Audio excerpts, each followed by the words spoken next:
आणि यानंतरची बातमी आहे पांढरं सोनं अशी ओळख असलेल्या कापसाबाबतची। अमरावती जिल्ह्यातील कापूस जिनिंग उद्योग सध्या मोठ्या संकटात सापडल्याचं चित्र आहे। कापसाची आवक घटल्यानं अमरावती जिल्ह्यातील जवळपास 60 कापूस जिनिंग केंद्राला अखेरची घरघर लागली आहे। जिनिंग उद्योग अडचणीत आल्यानं त्यावर अवलंबून असलेल्या 5000पेक्षा अधिक मजुरांसमोर रोजगाराचा मोठा प्रश्न निर्माण झाला।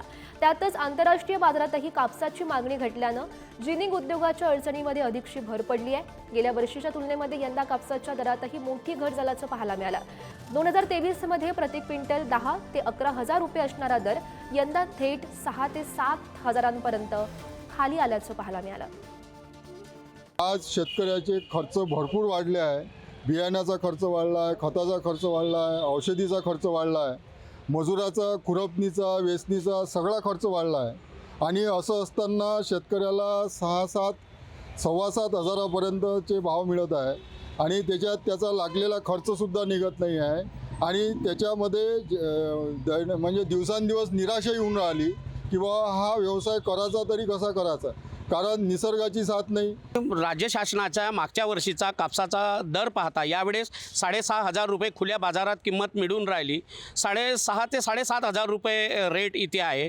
ॲक्च्युली CCIच्या प्रमाणे जे काही रेट द्यायला पाहिजे MRPमध्ये ते राज्य शासनानं आजपर्यंत असा कोणताही निर्णय न घेतल्यामुळे विदर्भातील कापूस उत्पादक शेतकरी हा खरोखरच आर्थिक संकटात या वर्षी निश्चितच आलेला आहे। कारण मागच्या वर्षी जो भाव मिळाला होता शेतकऱ्यांना आशा होती की यावर्षी कापसाला चांगला जर भाव मिळाला निश्चितच आपली जी आर्थिक जी डबकाई आली आहे, जे आर्थिक जे समीकरण तुटलं कुटुंबाचं परिवाराचं ते सुधारेल। परंतु शासनाच्या केंद्र सरकारच्या आयात निर्यात धोरणामुळे जो कापसाच्या भावावर जी मंदी आलेली आहे त्याच्यामुळे कापूस उत्पादक शेतकरी मोठ्या आर्थिक अडचणीत आलेले, यामध्ये दीड मात्र शंका नाही। तर अमरावतीमधलं सध्याचं काय चित्र आहे, तिथली काय परिस्थिती आहे हे जाणून घेऊयात। आमचे प्रतिनिधी छगन जाधव सध्या आपल्यासोबत आहेत। छगन, आपण पाहतोय अमरावती जिल्ह्यातील कापूस जिनिंग उद्योगाला हा मोठा फटका बसल्याचं पाहायला मिळत आहे। त्यामुळे जवळपास 5,000पेक्षा अधिक मजुरांसमोर रोजगाराचा प्रश्न सध्या उपस्थित झालाय। सध्याची काय परिस्थिती अमरावतीमधली? गौरी, अगदी बरोबर आहे, कारण कापसावरती शेतकऱ्यांची आणि व्यापाऱ्यांची मोठी भर आहे। कारण विदर्भात सर्वात जास्त उत्पादन हे कापसाचं घेतलं जात असतं आणि गेल्या वर्षी कापसाला चांगला दर मिळाला, त्यामुळे यावर्षी शेतकऱ्यांनी जो आहे तो कापूस पेरणीकडे कल दिलेला होता आणि यावर्षी सुद्धा कापसाला चांगले भाव मिळतील अशी आशा शेतकऱ्यांना होती। मात्र आंतरराष्ट्रीय बाजारपेठेमध्ये कापसाचे भाव जे आहे ते मंदावल्याचे चित्र आहे, त्यामुळे याचा थेट परिणाम जो आहे तो जिनिंगवरती पडतोय। कारण विदर्भामध्ये कापसावरचे प्रोसेसिंग युनिट जे आहेत ते फार कमी आहेत।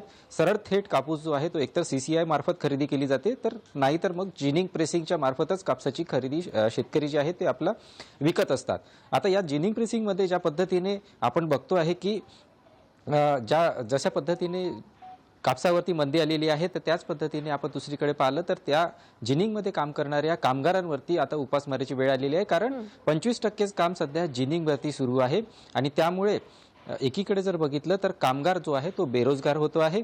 त्यामुळे विदर्भामध्येच कापसावरचे प्रक्रिया उद्योग सुरू व्हावे अशी मागणी शेतकऱ्यांकडून होत आहे। कारण सध्या जर बघितलं तर लावलेला खर्च सुद्धा शेतकऱ्याचा निघेल की नाही निघेल हा प्रश्न शेतकऱ्यांसमोर आहे। त्यामुळे CCI मार्फत MSPच्या दरानुसारच कापसाचे दर असावेत अशी मागणी देखील शेतकऱ्यांकडून होते आहे।